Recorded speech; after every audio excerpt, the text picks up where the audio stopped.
welcome to the X22 Report. My name is Dave, and this is episode 397, and today's date is June 21st, 2014, and the title of this report is The Current Economic Collapse News Brief for this Saturday. Before I get started, I just want to thank those people who donated this week. I really do appreciate it. Thank you very much. Let's get right into the economic collapse news, and we understand that Greece is not doing well. We understand that the IMF, the European Union, has been giving them loans, making the government implement austerity on the people. The country's been suffering. They're in a huge amount of debt, and they realize, when I say they, I mean Greece, they realize, guess what? The European Union is not helping them. They are making it worse. So what does the Greek people do? I should say the government. What are they doing right now? Well, they are looking towards other options. And right now, the China Prime Minister will visit Greece to sign trade and investment deals. Chinese and Greek officials are signing 19 deals worth an estimated 4.5 billion euros. Among the key agreements is one for boosting trade and investment cooperation, as well as deals for Chinese bank loans to go towards various construction projects, such as shipyards and solar energy parks. There were also deals aimed at boosting Greek exports of olive oil, wine, and marble. In an attempt to put the country back on the track of growth, the Greek government is seeking economic alliances outside the European Union. In this effort right now, China appears a promising partner as it attempts to open more gateways to Europe's markets. And we can see right now the Greek government said, you know what, all of this debt, it's not working. Continually getting this money from the IMF does not work. It makes the country worse and worse, and they have no solution. So where do they go? They're going to China, and they're making deals with China, and before you know it, you're going to see Greece making deals with China to do all their deals, bypassing the euro, bypassing the dollar, and they're going to go straight to the yuan and renminbi, and it's going to be the same thing that's going on around the rest of the world, where we can see every single country is looking around saying, you know what, the European Union is falling apart. The dollar is falling apart. Where can we get money? Where can we get deals? Where can we get something going here? And it seems like a lot of countries are turning towards China, they're turning towards Russia, and looking away from Europe and the United States. Now, we understand in Sandy Hook we had that mass shooting, and there's a lot of information coming out of there that it was a stage event, which I do believe it was completely staged. From all the evidence that I see, this does not look like a real scenario of a mass shooting. But what's very interesting about this is that the lead investigator of Sandy Hook, Major William Podgorski, he just suddenly died. He's 49, he has 3 children, and there is no report yet of how he died, but it always seems like the people that are working on these type of mass shootings or different type of cases that are completely staged, the certain people end up dying for some reason or another. Now, Senator Rand Paul is out there. He is introducing a bill legislation to pretty much block Operation Choke Point, and this is coming from President Obama and the Department of Justice.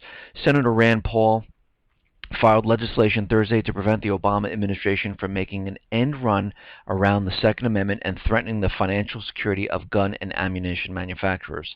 His bill has 2 parts to it. The first part is any action by the Federal Deposit Insurance Corporation to classify the sale or manufacture of firearm or ammunition as an activity involving risk, or any action by the Department of Justice to discourage the provision of continuation of credit or the processing of payments by any financial institution to a manufacturer, dealer, or importer of firearms or ammunition based on the fact that the business is a manufacturer, dealer, or importer of firearms or ammunition.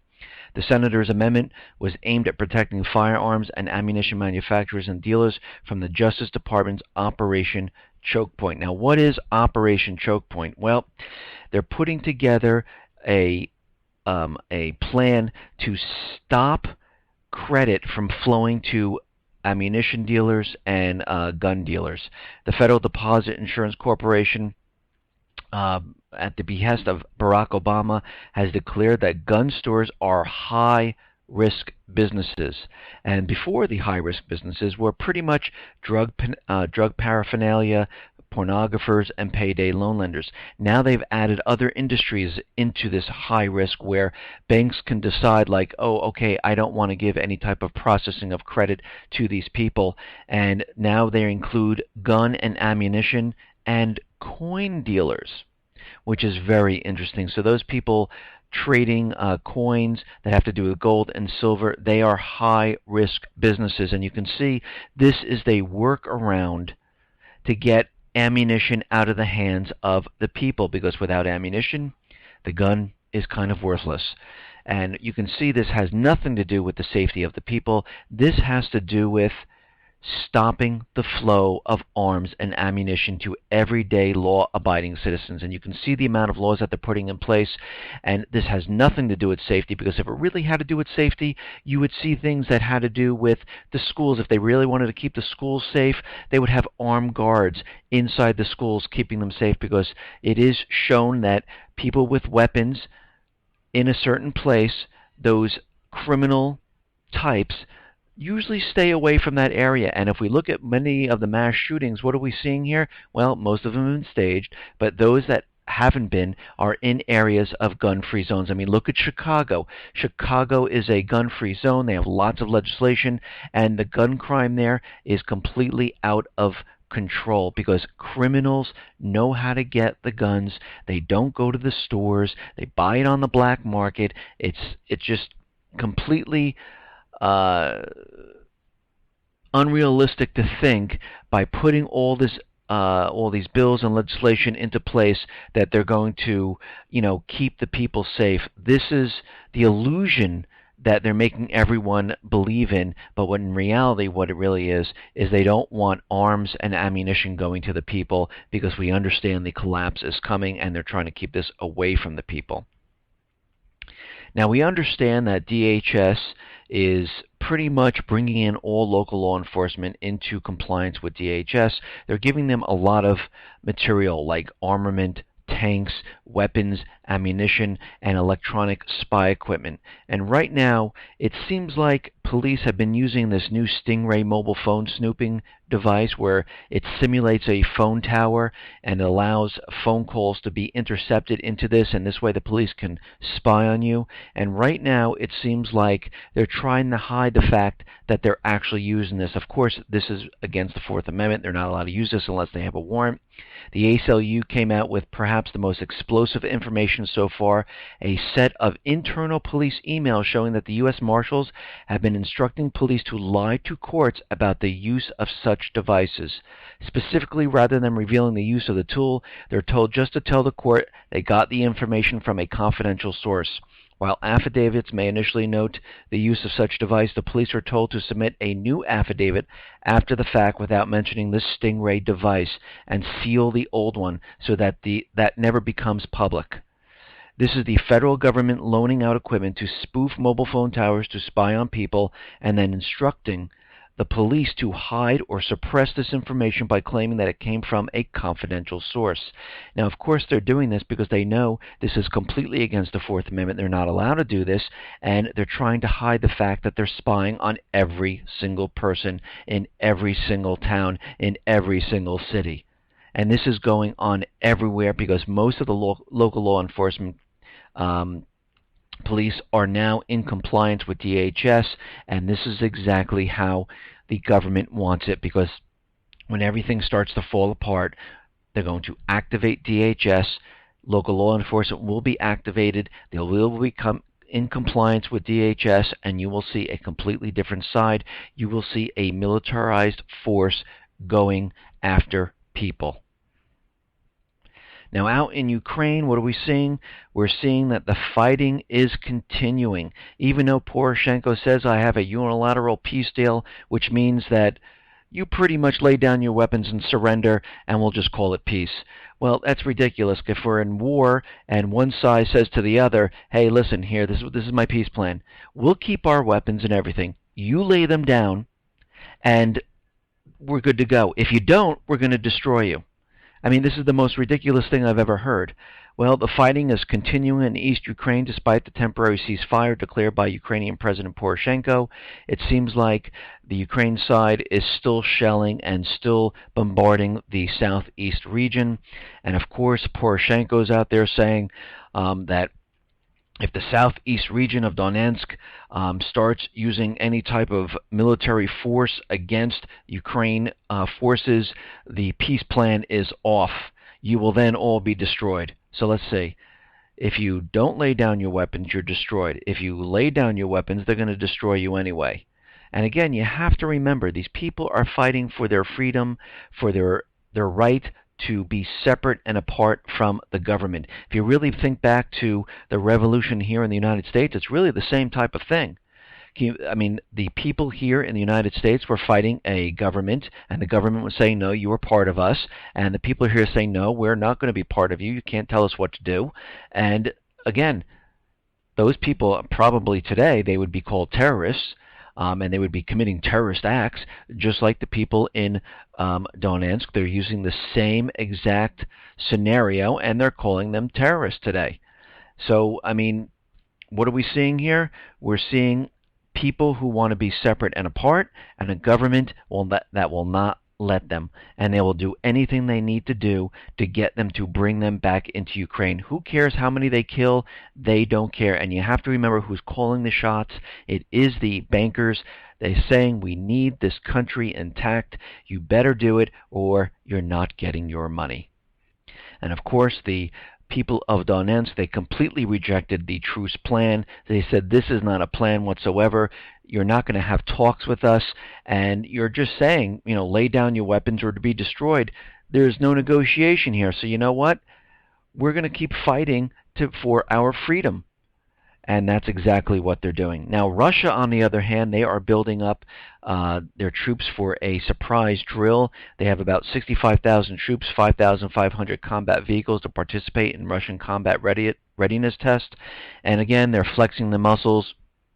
Putin's out there, just showing the force of Russia to Ukraine, because Ukraine continually passes into Russia, over the border, and of course, if this happened to anywhere else, that country would retaliate. But Russia has stepped back right now. They're flexing their muscles, just like NATO flexes their muscles, the United States flexes their muscles, and it's a big show here to show that yes, we have forces.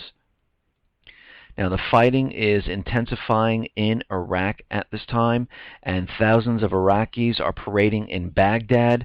They are, and this is hundreds of thousands of Shiites parade in Baghdad and several other Shiite cities to show that, yes, we are ready for battle. They have weapons. The Sunnis are approaching Baghdad, and Baghdad is getting ready. Now, what's very interesting is that in the midst of all this, ISIS, the Sunnis, they have time to tweet.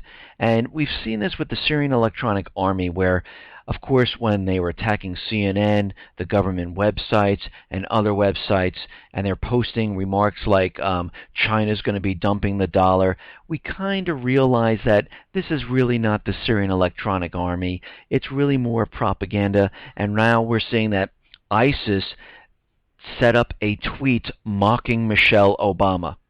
I mean, is this the most ridiculous thing you ever heard of? They're in a battle in Iraq. They're trying to take over the country, but they have time to sit around and say, you know what? Let's set up a tweet to mock Michelle Obama. You can completely tell this is complete propaganda. They are setting this up, and it's just unbelievable. Now, the Obama administration yesterday said that they have the ability to go wherever they want to do airstrikes. The geographical locations are meaningless, and they're continuing on this type of stance. The Obama administration is considering treating the crisis in Iraq and Syria in regards to the Islamic State of Iraq and Syria as a single challenge now. It's the same thing that's going on. Really? Now, how could that be? We have the Sunni fighters in Iraq trying to overthrow the government. We have the ISIS and Al-Qaeda and the paid mercenaries all in Syria, backed by the United States government, trying to remove Assad. But this is all the same thing. No, this is propaganda because their real motivation is to get into Syria. The Obama administration has begun to consider the conflicts in Syria and Iraq as a single challenge, with an al-Qaeda-inspired insurgency threatening both countries, governments, and the region's broader stability. According to senior administration officials, U.S. can possibly approach the situation with one strategy. And they're also taking this one step further. They are starting to blame Assad on the ISIS problem. They're saying that Syria's Assad helped forge ISIS. So they're really pushing this propaganda because we can see what they're trying to do. They need to get into Syria. Eventually what's going to happen, they're going to bring in, well, any way they possibly can. Of course, President Obama has a pen and a paper. He can do whatever he wants, but he really can't because of the Constitution. But they will try to bring war to Syria because this is their main focus right now. And the only way I see them doing this is with some type of an event, unless Congress declares war, and then all of a sudden they have airstrikes in Iraq, and they say the fighting has to continue into Syria. But it doesn't really matter how they do this. There will be some type of an event. I mean, there's just no way around this at this time. They will have to gin something up and make the people say, you know what, we had enough, we need to go to war. And it seems like they're really pushing this agenda at this time. But again, anything can happen, but we'll have to see how this plays out. Now, we understand a lot of children are coming across the border in Texas from Mexico, and the United States is housing them, and we're just seeing droves and droves of these immigrants. And of course, this is all planned by the administration. Again, you have to remember, they want to legalize all these people. They want to give them medical benefits. They want them to vote, and they want to keep the costs of corporation labor way, way down. And these people coming across will work for peanuts. And we can see this is really starting to build up. And what's happening right now is military groups in Texas and across the nation are responding to the Texas border surge announced Wednesday night by the offices of the governor, lieutenant governor, and Texas House Speaker. An announcement was made on several new media outlets, including Facebook. It's the alert to the civilian militia groups that they should come down and create a wall of men to stop all these immigrants coming into the country and turn them around. And of course, the United States government is out there saying, well, we really shouldn't be doing this because this could turn into something really, really bad. And yes, the only way it would turn into something bad is if the government gets involved and makes it look like something really happened when it really didn't. And of course, then they can blame it on the militia, and then we can see martial law, and we can see how they could turn this entire thing around. But all these people coming into the country, they should be turned around because they're not allowed in the country. If they want to come through into the country, they have to do it legally. And right now they're trying to block because the United States government is not doing their job. Actually, we've heard that they haven't been instructed not to do anything and let them through. And there have been reports that every time all these people come through, it seems like the border agents are leaving their posts and going someplace else. So now we're going to have a wall of men made up of the militia, and who knows what the government is going to try to provoke, because this is blocking their plan right now. Listen, everyone, thanks a lot for listening. Be well, be safe, and especially be prepared. Thanks a lot.